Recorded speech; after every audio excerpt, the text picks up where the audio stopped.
Hey folks, welcome to our sixth stream of the MakeCode Advanced stream. We're the MakeCode devs. I'm Richard.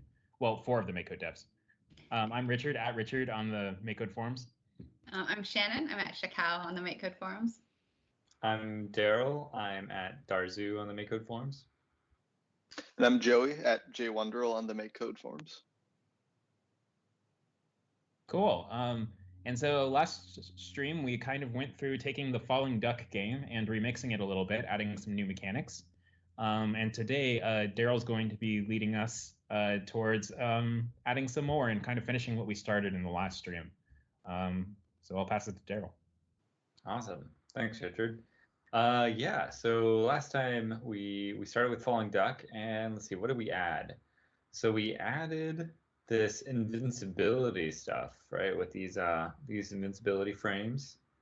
So now when the duck runs into a log, you flash a bit, you lose one life, and you can keep going. And we also added, so when you hit the bottom, you kind of bounce along it instead of just ending the game. Same with the top. And so let's take a look at our little to-do list that we made. So starting with more than one life, check. Get lives every 10 points, check. Invincibility frames, check. Okay, so the next idea was around, well, representing your lives as little eggs that kind of follow you. And then when the main duck hits a log or something, then one of the eggs hatches, and that's the new duck. So now let's see, how should we make the eggs follow us? That's going to be kind of a tricky question.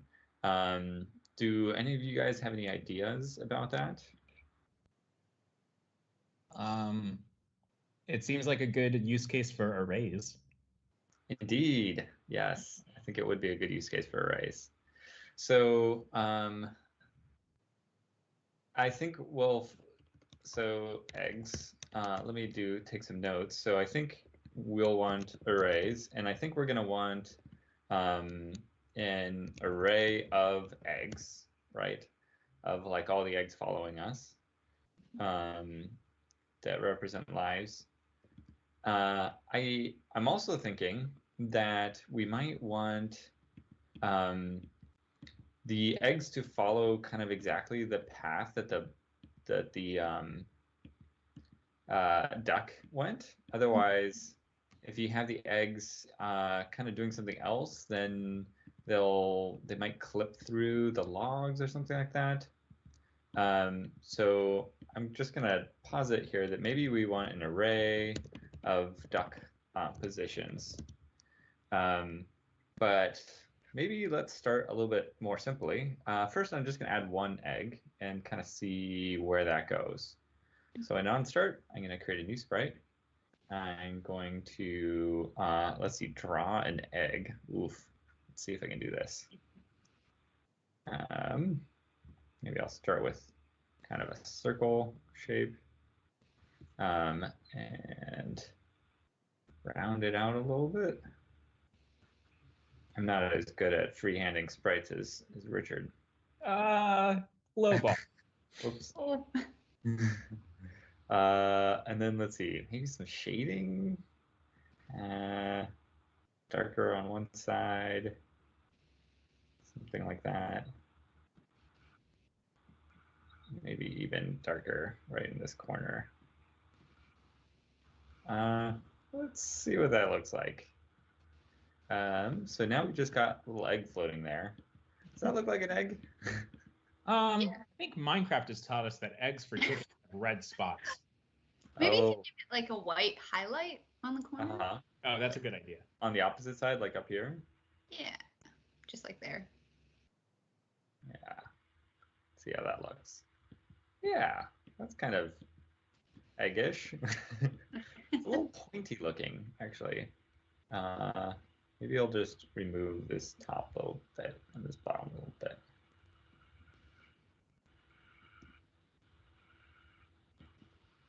All right, good enough for now. We can always tweak things later.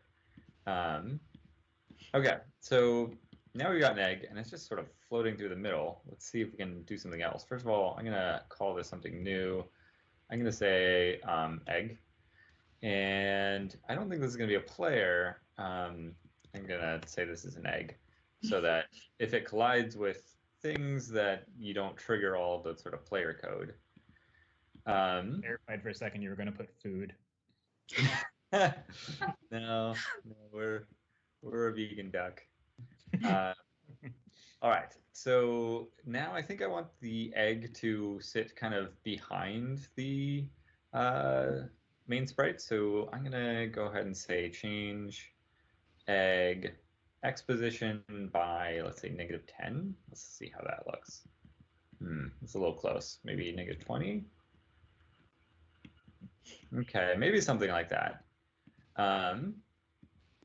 So how come the egg doesn't have velocity, Daryl?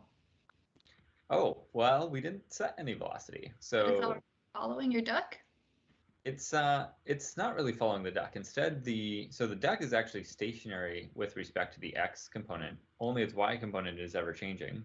Because we set the acceleration in the y, and it's the logs that are moving with a velocity in the x direction.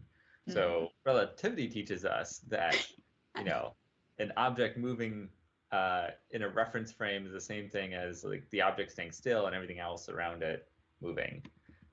So in this case, the duck is actually still on the x, and the logs are moving on the x. Cool. Is that what you were going after? Yes. So. Okay, so now I have one simple idea on how maybe this egg could follow us. So let's try that first. So we have a follow sprite block. I'm just going to see what happens when I say egg follows what do we call our player? The player. The player. Okay, let's see what happens. Okay, so the egg just sits sort of right on top of us. And it doesn't have this like trailing behind us effect that I am going for. So I think what I want to do is make sure that the egg. Oh, also once we went invincible, the egg went away because our player sprite changed, so this didn't apply anymore.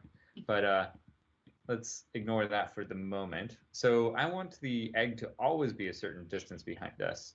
So I think I'm going to go to the game update and say force the egg to always be at a certain distance on the x behind us. And for that, I'm going to go to math, and I'm going to say the position of the player minus a fixed amount, and the fixed amount that I chose up there was 20, so I'm gonna do that. So now we follow, and we're always kind of right behind. So that's not too bad. Yeah. And you still the egg flying away. Yes, the egg is flying away. Let's actually see if we can fix that. So I think that's going to happen because when we turn invincible, let's see, where do we create our in create player? Yeah, okay. So create player, we're setting the player. And now on game update, we reference the player. Shouldn't this work because we're setting the player? No, see, the follow makes an internal reference. So right. To put that inside probably the create player, or in the on game it might also work. Right. Yeah, I'm gonna put it here for now. This might be setting it way too often. Let's see if that messes it up or not. Okay, so now if I take damage, okay, so it's still following me. This seems okay. Okay, so let's try multiple eggs and see how things turn out. So I think I'm going to make a function that is like add egg effectively, so that we can have more eggs, and we'll probably want a similar function that's like hatch egg or something. So first, let's say add egg. So what do we do when we're adding an egg? Well, we create an egg variable. We set its exposition, and okay, I'm just going to call this at the very beginning, so we start with at least one. Now, since I'm going to have multiple of these, I think I'm going to need an array now. So I'm going to go to arrays, and I'm going to create a new array. And one quick thing. You don't actually need to create an array if you don't want to. Inside of the arrays category, we have an all sprites of kind. Oh, right. Yes. Okay. So that's right. So naturally, as we create eggs, they will be part of this. So I'm going to drag this out just so I know about it. Okay. So when I create an egg, then I'm going to move it backwards. So actually, I think I think we don't need this anymore because we're setting explicitly the position of the egg from the player. So now on game update, I want not just one egg, but every egg to follow the player and change its exposition relative to the last egg. So I'm going to go to the loops category, and I'm going to loop over all of the eggs. So I don't need the rest of that block, just loop over the eggs. And for each egg, and I'm going to use this local variable here referring to the specific egg that we're looping over, we can change the exposition. And now instead of setting it to always minus from the player, I think I want to minus it from the last egg. So I'm actually going to use another variable for this. I'm going to say new variable last follow, or last thing to follow. Kind of verbose. But the idea is that at first we're going to follow, oops, not my sprite, but first we're going to follow the player, and then so here I'm going to say last thing to follow, and then I'm going to update what the last thing to follow is to this value. So what do you guys think of that logic? Does that make sense? Let's try it. I'm going to say call add egg twice. Okay, now I got a little trail of eggs. Okay. That's not too bad. What do you guys think? I think that's definitely good enough, even if they clip in a little bit. I mean, eggs have hard protective shells. That's true. Yeah. And they don't really clip. Like, they don't follow your full... Let's just go a little crazy. Let's see what happens when we just have a lot of eggs. I kind of just want to know. And I could use a loop to create that many eggs, but you know what? Quick and dirty works sometimes too. All right. Here we go. Decrease the spacing a little bit. All right. Yeah, we can do that. So that's easy to change because all I need to do is change one place right here. Let's try 15. What do you think? I think that looks better, yeah. Mm-hmm. Nice. Cool. All right, well, we have our little trail of eggs. I think this is kind of exciting. So now, let's see. What we can do is, instead of lives, well, actually, we can still have lives. So I'm going to just keep the number of eggs kind of in sync with the number of lives, I think.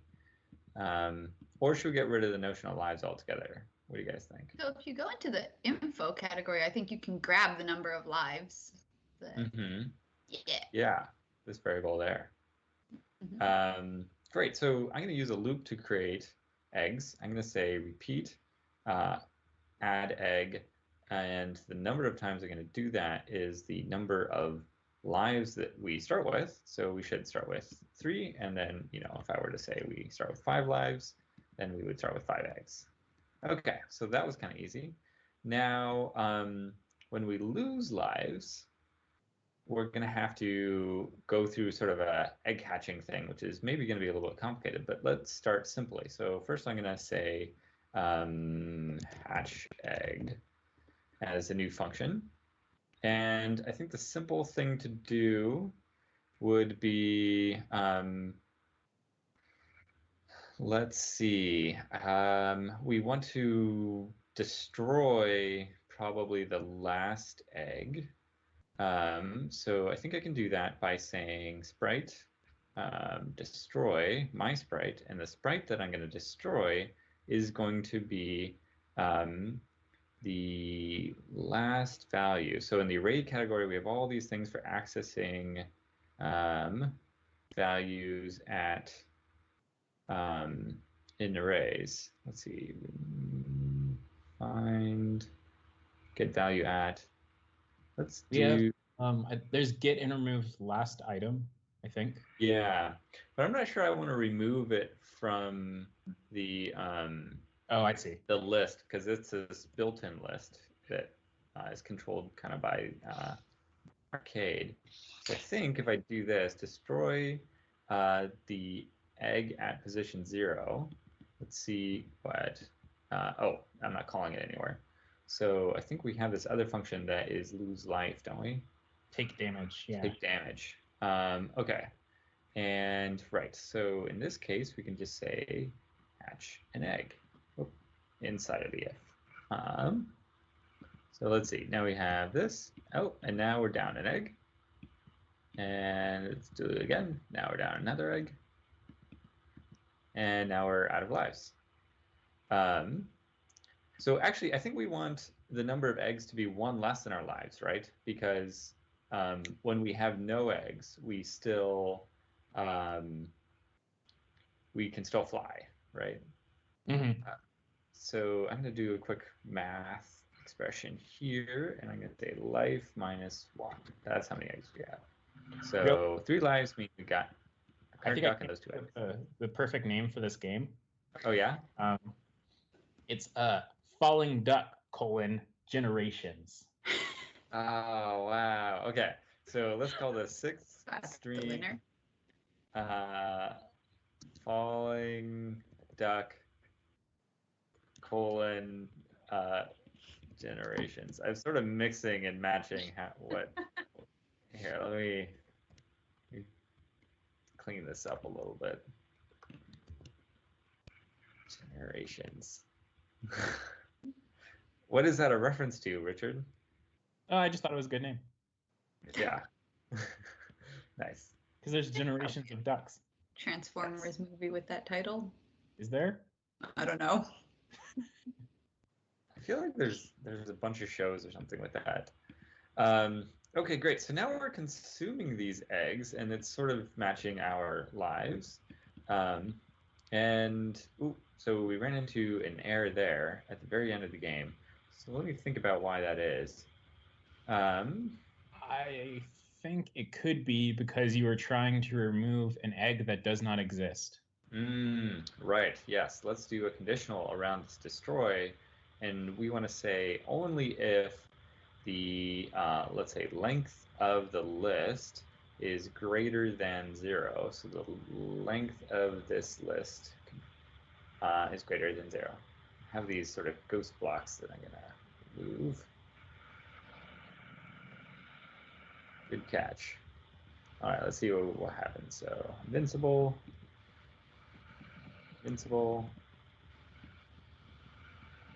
and we lose. Okay, great. So now let me think of how this hatching is going to work. So I'm almost thinking that like the game pauses or something, and then maybe the duck goes away and an egg kind of moves forward and becomes the duck or something. Maybe that's all too fancy. Do you guys have any thoughts about the hatching?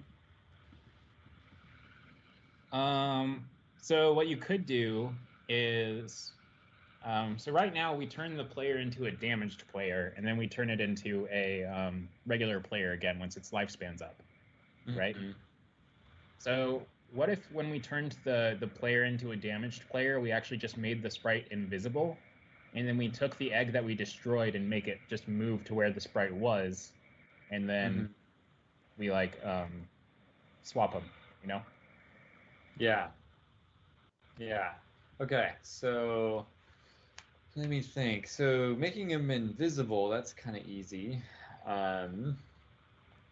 I could do something really kind of hacky here, which is, let's see if I just erase this image. Oh, we actually have a sprite flag for invisible. Oh, right. Let's see. Where is that going to be? Sprite. Is it this one? No. Oh, this one. Yeah. All right. So let's see where it is. It's on take damage. I want to do this. Take damage. So instead of activating this animation on the player, I want to say invisible yes on. And we can get rid of this for now. Okay, so now when I hit the thing, I just disappear.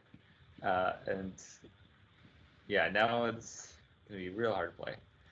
Okay, great. So instead, when I call hatch egg, let's see. What should happen is after 300 milliseconds, the egg should be swapped with a duck. Let me think how we want to do this. Okay, so I have an idea. I think this might be a way to do it. If instead of removing the egg, we just take the kind and we change it to something else, it'll still be following, but your thing that keeps it a fixed distance away from the duck will no longer be applying, so it'll move right on top of the duck. Oh, that's an idea. All right. Okay, so let me temporarily remove this destroy and just say, let's change the kind. Set kind of the last egg, which is this expression here, to hatching egg. Let's see what happens. Ah, look at that. Although it grabbed it from the wrong side of the list, actually, and our eggs are never going away. Okay, so there's a couple things that I can do here. So instead of grabbing it, let's see, is there a grab from back of the list? So get and remove from last. I'm going to remove. You should be able to use get and remove because it returns a new copy of the list. Yeah, but I'm pretty sure that's safe. Just a little bit of inside get and remove. It doesn't. Made sure about that when I added. Okay. Great. So I'm going to say get and remove value from the left. Okay. So now let's see what happens. Whoop. Wait a second. Still not. It's doing the same behavior, isn't it? It's still following the last egg, not the duck. Oh, you're right. Right.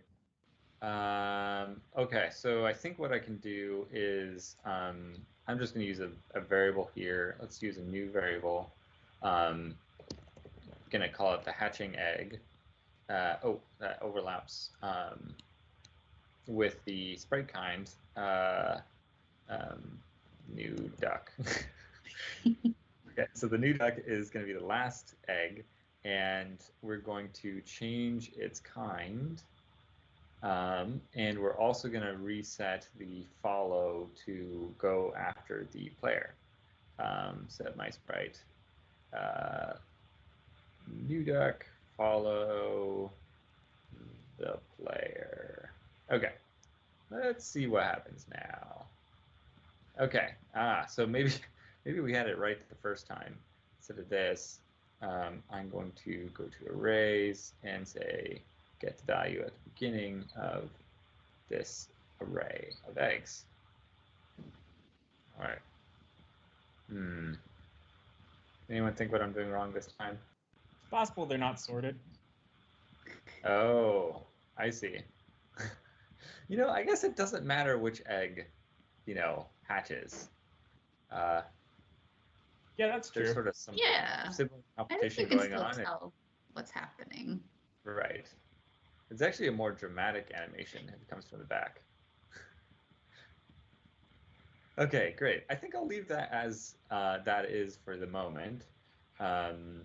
Okay, so I think what I need to do is once, let's see, once that player's destroyed, this, then we create the new player.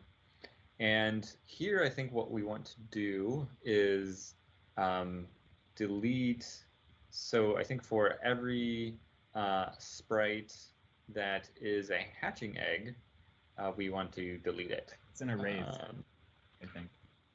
Oh, right. Erase this one again. And I just want this last part. And I'm going to say hatching eggs for each of these, destroy. I like using the search function. It speeds things up sometimes.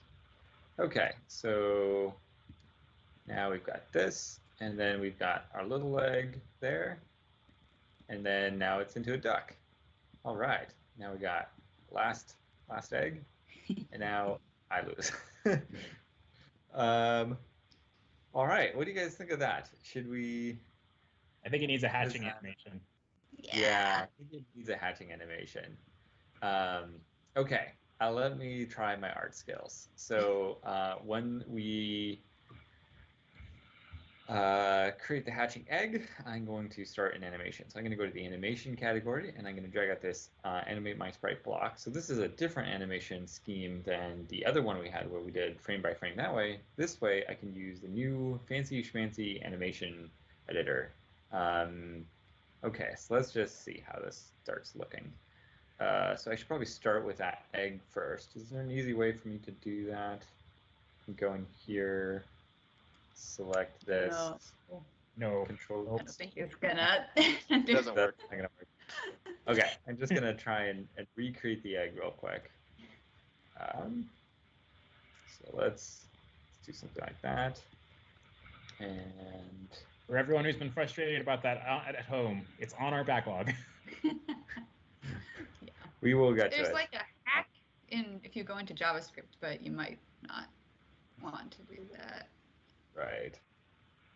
Let's do something like that. I think I had this a little bit thicker. And there was sort of a white highlight up here.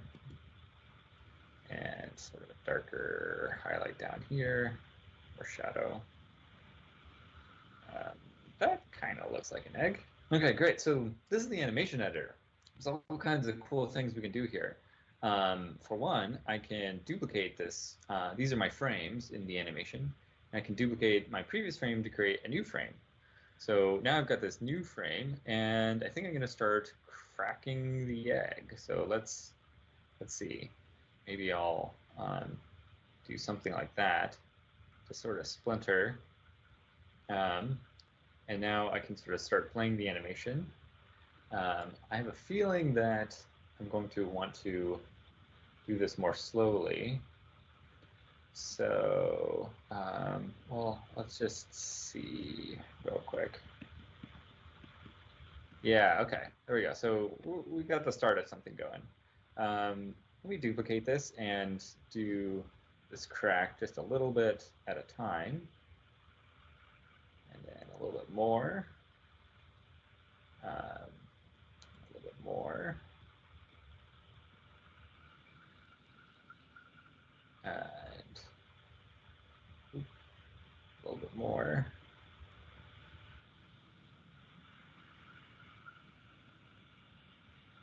All right. And I think we don't need that one anymore. Okay, so now the egg's sort of cracking. Yeah, it looks okay right now. And now next up would be a baby duck poking its head out with a little egg cutout hat. Yes. So if you could just whip that up quick, Daryl. All right, I will try my best to draw this. Okay, so first I think I'm gonna. What's that? I applaud your bravery. We'll try. Yeah. So now the egg shell is gonna come apart in two pieces. So I'm going to see if I can make that happen. My art skills are not amazing here. So I'm just sort of shifting these, and now I'm just going to add some yellow little fuzz in here. This is a little baby duck kind of poking through with Little lie.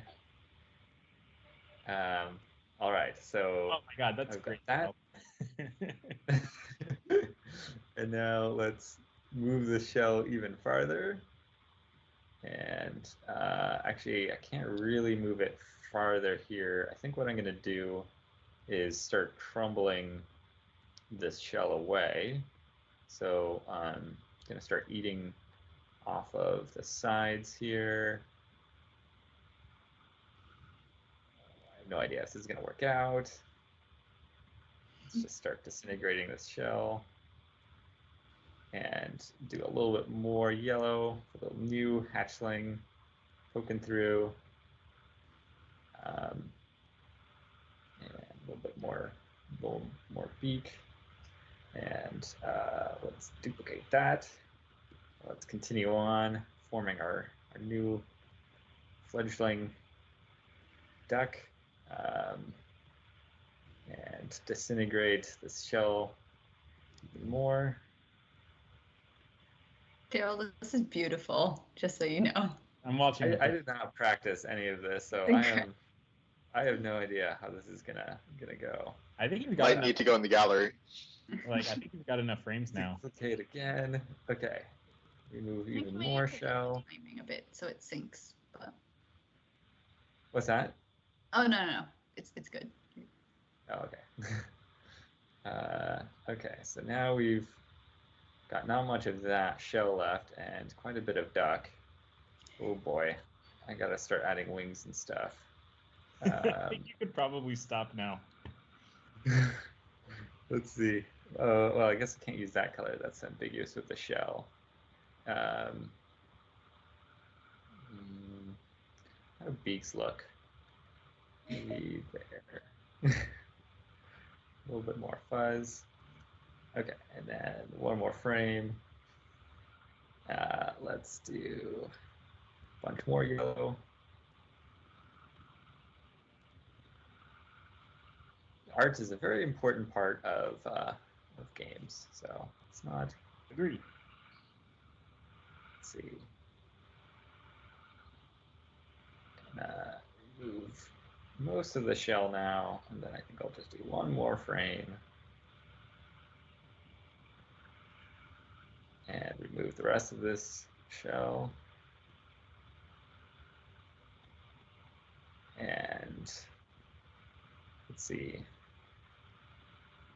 I kind of want to see what the, actually I can just peek over to the gallery real quick. So let's see, what did this look like? Maybe slightly bigger eyes and that little tuft there. So let's do that. And let's see, is it maybe like that? So while we're talking about game art, one fun thing to consider is the number of frames you should have in your animations. So this is wonderful because Daryl is a master artist. Mm-hmm.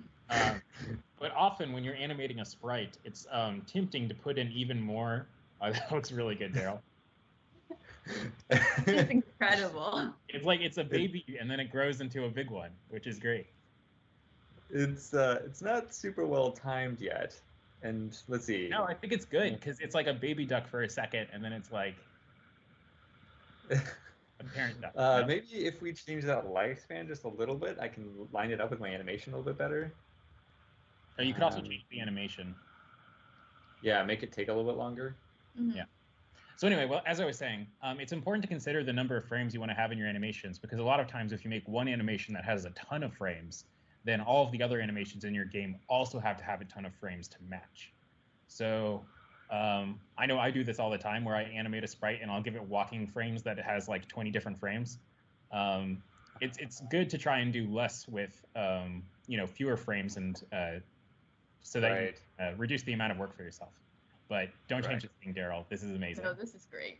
I think I need to fill in the head just a little bit. It looks a little weird there. Okay. So now we got our animation, and let's see. So we hit this, the egg comes forward, hatches.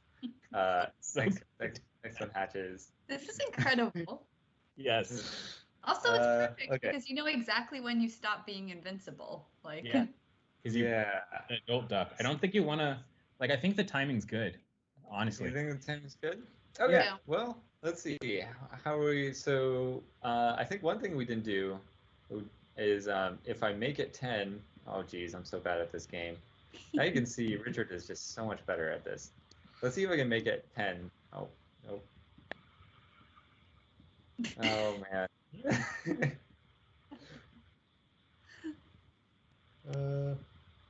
4, 5. Nope. Okay. Well, let's see. So once I get to 10, I need to add an egg, right? So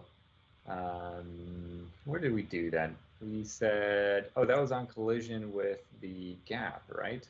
Yeah. Overlap gap, change life by 1. So here I can just say in functions call add egg. All right. Let's see what happens now if I can get an extra egg. Oh, so much concentration. Oh, man. Well, you don't get points when you're invincible either. Nope. I know. This is okay. This is, Mean. oh, there it is. Oh, Yay! That worked. I continue. Man, Daryl, this looks so good.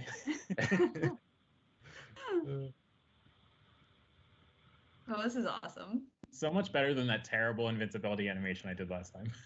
Yeah, great. I'm staying alive. I just okay. Well, so that actually worked out a little bit easier than I thought it was going to, having the little following eggs. Can you guys think of anything else we should add here? Yeah, so I mean, we're getting pretty close to the end of our time for this week, but let's brainstorm some ideas so that next time we can hit the ground Yeah. running. Okay, so let's go here. And we can check these off. Eggs follow us. Eggs hatch when I collide. And we kind of did all of that. And okay, so next time, what ideas we got?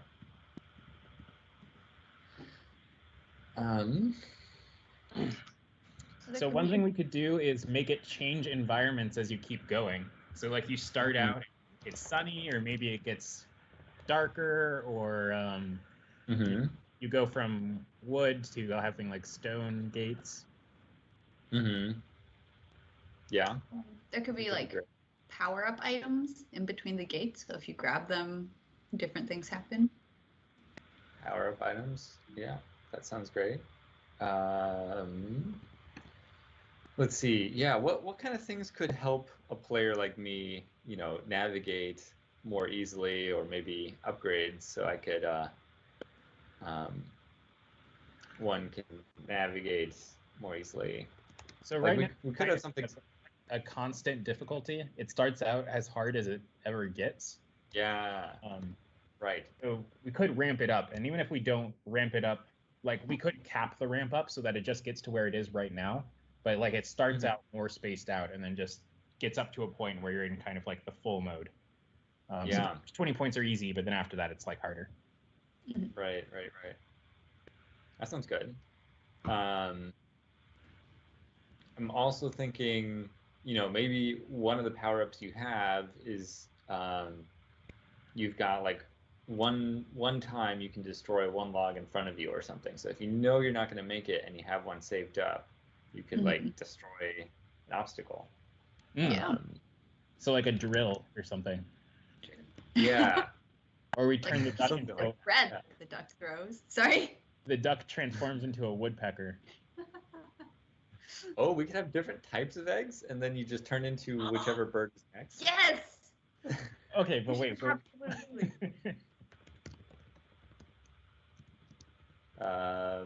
Yeah, that sounds super fun. We need to sort out the egg ordering problem, but I think we could do that. Oh, and multiplayer. That's another thing we could do. Yeah, we could do multiplayer. Wow, it's already kind of a small screen. So would you have? I don't quite know how you would do that. So you just have two different colored ducks at the same exposition. And yeah, I think you should be able to tell each other apart as long as they're different colors. Yeah. Okay. Yeah, we can definitely do that. This isn't my idea, by the way. There's a great game called Flappy Royale that has 100 different Flappy Duck players at once. Nice. I like it. And actually, since it's one button game, you could have up to 6 players? Question mark? I think we could if we really wanted to.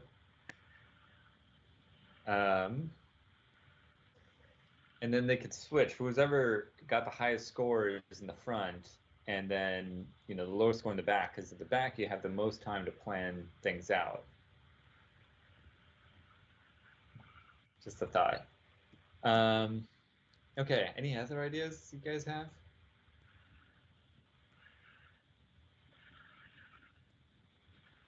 I think that's plenty. Yeah. All right, should we stop here? Yeah, I think this is a good place. Yeah. All right. Well, thanks everyone for tuning in.